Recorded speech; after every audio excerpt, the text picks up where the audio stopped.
Okay, Bella Gang, let's get started. So the first thing you want to do is you want to parch the wig hair in about medium sections like this. You want to use Got2b Freeze Spray, and then you want to detangle the hair with a comb or a wig brush.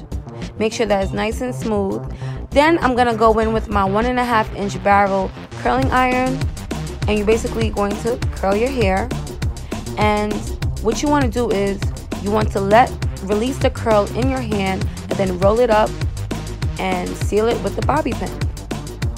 So you want to roll it up towards the root just like so, and then seal it with a bobby pin just like that. Now we're going to do this 2 more times, so if you feel like you're still having trouble with doing pin curls, just watch and see. Trust me, I know it's not the easiest thing ever to do pin curls because, you know, sometimes the curl doesn't want to sit still, but this is a quick and easy technique. The main thing about pin curls is forming a really pretty curl with your curling iron.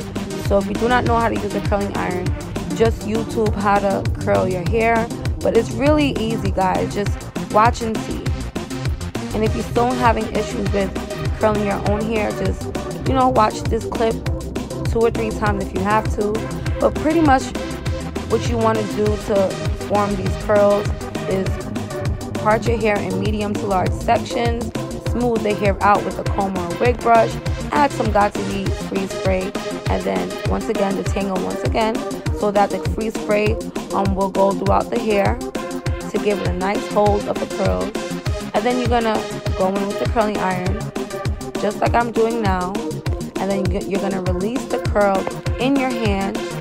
Now I left my hair in a curling iron for about like 20 seconds before I release the curl in my hand. So definitely you want to make sure that you leave your hair in the curling iron for about 20 seconds. And then you're going to take your bobby pin and just pin the hair. Voila, as you can see, this is the next day, and I'm just ready to take my hair out. Now you want to gently remove the bobby pins from your hair, and the curls are just going to fall. I honestly feel like I put a little bit too much freeze spray, so if you want a more flowy look, definitely use a lighter holding spray, because I feel like that holding spray was a little too harsh.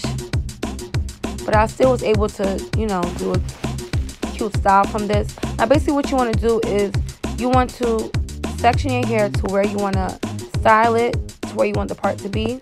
I want it like a side part, and then you're going to gently finger detangle just like so. I added a little more freeze spray to the top because I felt like it was a little bit poofy, and I didn't have my mirror, so I couldn't really style it the way I want to, but I want you guys to see how easy it is. You just play with it. And that's pretty much what I did. You just want to keep playing with it, brush it out, comb it out, do what you have to do. And that's pretty much what I did to achieve this look.